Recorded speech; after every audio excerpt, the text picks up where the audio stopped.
Pessoal, como eu combinei com vocês, né? Vou resolver aqui a questão 6, que ela vai ser importante para a resolução de outras questões, né? A questão 6, ela fala o seguinte, lá na página 56. Um corpo de massa 2 kg escorrega a partir do repouso de um ponto A por uma pista vertical sem atrito. E é aqui que eu preciso conversar com vocês. Quando o exercício me fala, né, que eu estou trabalhando com um sistema sem atrito, a gente considera que esse sistema é conservativo. E o que é um sistema conservativo? É aquele que conserva a forma da energia, a modalidade da energia. Como assim? Se a minha energia mecânica inicial, é mecânica, e aí inicial a gente usa a palavra antes. Antes do quê? Antes de acontecer algum processo de transformação, antes de acontecer algum tipo de movimento. Então, se a minha energia inicial é mecânica, se o meu sistema é conservativo, esse movimento vai acontecer, essa transformação vai acontecer, mas eu continuarei depois com que forma de energia? Eu continuarei com a forma energia mecânica. A minha energia final, ou como nós vamos falar, a minha energia depois, continuará sendo energia mecânica. Mas se o meu sistema, por exemplo, ele é conservativo, a minha energia inicial, ela era térmica, a minha energia antes era térmica, essa substância, esse corpo vai sofrer um processo de transformação, mas depois desse processo, a minha energia continuará sendo térmica. Aí a gente vai lembrar que, por exemplo, se ela é mecânica, ela pode ser cinética, ela pode ser potencial gravitacional, ela pode ser potencial elástica. Ela pode ser uma delas, ela pode ser todas elas, ela pode ser duas delas. Assim como o calor pode ser o quê? O calor sensível, pode ser o calor latente ou pode ser os dois. Mas o fato é, quando eu considero o meu sistema conservativo, eu não mudo a forma de energia.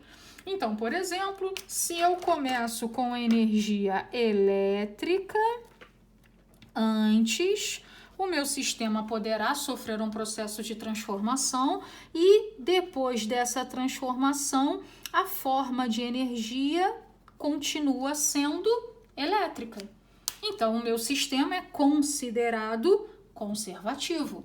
E para que ele seja conservativo, eu não posso ter nenhuma força opositora, eu não posso ter nenhuma força de resistência, e nós chamamos essa força, de maneira geral, de força de atrito. Mas nada impede que o meu sistema tenha forças de dissipação. Nada impede que a força de atrito seja diferente de zero. Seja a própria faixa, mi vezes a normal, seja qualquer tipo de força de resistência. A partir do momento que eu tenho uma força de resistência, aí, o meu sistema é considerado dissipativo. Ah, dissipar é perder, então significa que eu perco energia? Não. Eu tenho que lembrar lá do princípio básico de Lavoisier, que diz o quê? A energia não pode ser criada, a energia não pode ser destruída, a energia está sempre num processo de transformação. Mas se o meu sistema ele é considerado dissipativo, significa o quê? Haverá mudança na forma de energia. É a situação, por exemplo, de eu estar passando uma mão na outra. Aqui eu começo com que forma de energia? Eu começo com energia mecânica, eu começo com energia cinética. Mas existe atrito entre, as minhas mãos. E esse atrito, ele tira da mecânica, ele tira da cinética e transforma também em outras duas formas de energia, Faz barulho, sonora, e eu observo que a temperatura da minha mão aumentou. Então, o que era integralmente cinética, uma parte virou som, uma parte virou calor. Então, eu não consegui me manter naquela forma de energia, que era o quê? Mecânica. uma parte da energia mecânica virou calor, uma parte da energia mecânica virou som. Então eu considero esse sistema como um sistema dissipativo. E se o meu sistema é dissipativo, então a forma como eu equaciono essa energia vai mudar um pouquinho. A minha energia, por exemplo, a minha energia mecânica, que é o que me interessa agora, a minha energia mecânica antes, ela vai ser a minha energia mecânica que eu tiver depois, mas eu não vou conseguir me manter na modalidade energia mecânica. Uma parte dessa energia será dissipada. Então, a minha mecânica antes será o que sobrar depois, mais o que foi dissipado. E se eu, por exemplo, começo com energia mecânica, como é que eu posso, no exemplo, né, das minhas mãos, como é que essa energia se dissipou? Uma parte virou calor, calor sensível, mais propriamente dito, e uma parte virou som. Houve perda de energia? Não, a energia não pode ser perdida. A energia está sempre num processo de quê? Transformação. Mas houve mudança na modalidade de energia. Eu mudei de integralmente mecânica para uma parte virou calor e som. E quando isso acontece, eu digo que o meu sistema é dissipativo. E para que o meu sistema, né, seja dissipativo, eu preciso de uma força de resistência. Para que o meu sistema seja conservativo, o que é isso? Eu não vou mudar a forma de energia, vou continuar. Comecei com mecânica, vou ficar dentro da mecânica. Comecei com elétrica, vou ficar dentro da elétrica. Comecei com térmica, vou ficar dentro da térmica. Quando isso acontecer, ele vai ser considerado conservativo. E para que isso aconteça, eu não posso ter nenhuma força de resistência no meu sistema. E aí, dito isso, vamos voltar lá para a questão 6. O que essa questão 6 mostra para a gente? Ela mostra esse sistema aqui.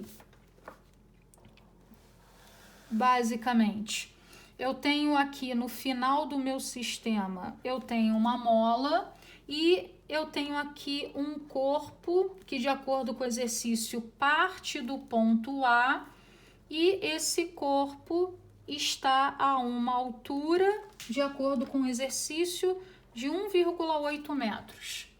Ele tem massa de 2 quilogramas, ele vai escorregar por essa rampa e aí o exercício coloca sem atrito. Ah, não tem atrito? Então o meu sistema é conservativo. Se o meu sistema é conservativo, a modalidade de energia que eu começar é a mesma modalidade de energia que eu vou terminar. Vamos analisar isso daí. Um corpo de massa 2 kg escorrega a partir do repouso do ponto A por uma pista vertical sem atrito. Na base da pista, o corpo comprime uma mola de constante elástica, então ele também dá a constante elástica da mola, 800 newtons por metro. Sendo Hzinho valendo 1,8 metros e gravidade igual a 10, a deformação máxima sofrida pela mola é de... Vamos entender o que vai acontecer. O exercício fala que essa partícula é abandonada, essa informação é importante. A velocidade inicial dessa partícula é 0 do ponto A. E o que vai acontecer com essa partícula? Ela vai descer essa rampa. Por que ela vai descer essa rampa? Porque a força-peso vai realizar trabalho. O peso vai causar deslocamento a essa partícula. E aí eu observo uma jogada. Que jogada? Conforme ela desce a rampa, vou trazer para cá, o que acontece com a altura? A altura diminui. Mas em contrapartida, o que acontece com a velocidade dessa partícula? A velocidade aumenta. Então, ó, a altura diminui, em contrapartida, a velocidade aumenta. O que eu observo? No ponto A, que é onde tudo começa, que tipo de energia a partícula possui? Ah, no ponto A, ela tem energia mecânica. E que tipo de energia mecânica ela tem? Potencial gravitacional. Por quê? No ponto A ela não tem velocidade. Aqui, ó. Então não tem cinética. No ponto A, ela não tem contato com uma mola e a mola não está deformada. Então não tem potencial elástica. No ponto A, qual é a única coisa que ela tem? Altura. Então no ponto A, ela tem que forma de energia? Potencial gravitacional. Mas eu vou observando que conforme ela desce, a altura diminui. Então, a potencial gravitacional diminui. Só que a energia não pode ser destruída. Energia está sempre num processo de quê? Transformação. Se a potencial gravitacional está diminuindo, quem é que está aumentando? A cinética, que é a energia que está relacionada com a velocidade da partícula. Eu vou observar, inclusive, que quando essa partícula chegar aqui, que é o ponto mais baixo da trajetória, qual é o único tipo de energia que ela tem? Aqui a única coisa que ela tem é a velocidade. Então aqui o único tipo de energia que ela tem é a cinética. Mas, vou fazer aqui um outro desenho para não ficar muito tumultuado. Tá aqui a partícula chegando com a sua velocidade v. Em algum momento, o que vai acontecer? Ela vai tocar na mola. E essa mola vai oferecer resistência ao movimento da partícula. O que eu vou observar? Eu vou observar que no exato momento, vou fazer aqui o desenho, que ela tocar a mola, eu vou observar que a sua velocidade vai diminuir. Mas em contrapartida, o que vai acontecer com a deformação da mola? Vai aumentar. Então, o que eu estou observando aqui? Mais uma transformação de energia. Ó, a primeira transformação foi transformar potencial gravitacional em cinética. Minha segunda transformação, estarei transformando cinética em quê? Potencial gravitacional, já que eu não posso simplesmente sumir com a energia. A energia está sempre num processo de transformação. Então, esquematicamente, o que nós temos? Vamos lá. Quando ela estiver aqui no topo, ela tem que tipo de energia? Potencial gravitacional. Quando ela ainda está descendo, ela tem o quê? Potencial gravitacional. Enquanto tiver altura, ela tem potencial gravitacional, mas agora ela já tem um pouquinho de energia cinética. Quando ela já estiver no ponto mais baixo da trajetória, ela só tem o quê? Cinética. Quando ela comprimir completamente essa mola, comprimiu completamente, não tem mais para onde ir. É porque toda energia virou o quê? Potencial elástica. É assim que eu preciso que vocês enxerguem esse sistema. E se não tem atrito, ele é conservativo. Se ele é conservativo, qual é a minha regra? A energia mecânica antes tem que ser igual à energia mecânica depois. E eu, sabiamente vou colocar que aqui está o meu antes, e como ele quer a deformação máxima da mola, aqui estará o meu depois.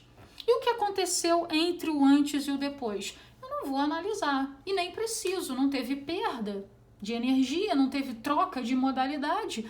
Então, por exemplo, se eu descubro que a energia mecânica antes, vamos calcular a mecânica antes. Então, ó, a mecânica antes é quem? Potencial gravitacional. Como é que a gente calcula isso? mgh.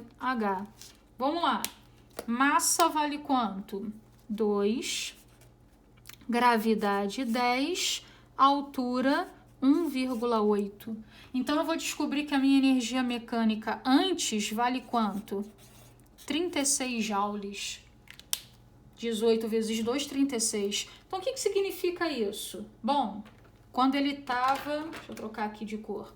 Quando ele estava aqui no topo, quanto que ele tinha de energia? 36 joules. Quando ele estava aqui na descida, quanto que ele tinha de energia? 36 joules. Quando ele estava aqui embaixo, quanto que ele tinha de energia? 36 joules. Quando ele comprimir completamente a mola, quanto que ele tem de energia? 36 joules. não muda, não perco, não destruo energia. Só que esses 36 joules, dependendo da situação, eles são representados de formas diferentes. Aqui no topo, todos os 36 joules são potencial gravitacional. Aqui no meio, 36 joules, parte é potencial gravitacional, parte é energia cinética. Meio a meio? Não necessariamente. Quando ele chegar aqui embaixo, os 36 joules são de energia cinética. Quando ele comprimir completamente a mola, os 36 joules são de potencial elástica. Como que ele quer a deformação da mola? Ó, energia mecânica antes é potencial gravitacional. Qual é a energia mecânica depois? Ela vira potencial elástica. E se o sistema é conservativo, eu tenho que igualar a antes a depois. Energia mecânica antes se iguala a energia mecânica depois. Então vamos lá. Vamos igualar isso daí. Quanto vale a energia mecânica antes? A gente já calculou. 36. Qual é a energia mecânica depois? Potencial elástica. Como é que eu calculo isso? kx² dividido por 2. Então vai ficar, vou puxar para cá, ó. 36 é igual. O K, o exercício deu, vale 800, vezes x, que é o que eu quero, a deformação da mola, ao quadrado dividido por 2. Então vai ficar, deixa eu trocar aqui de cor para não embolar muito. 36 é igual 800 dividido por 2, 400, vezes x ao quadrado. Bom, todo mundo aqui tem raiz perfeita, então para simplificar, eu vou aplicar a raiz dos dois lados. Raiz de 36, 6, raiz de 400, 20, raiz de x ao quadrado, x. Então, o x é igual a 6 sobre 20, que vale 0,3 metros, ou, como as alternativas mostram lá pra gente, vale 30 centímetros. Tranquilo?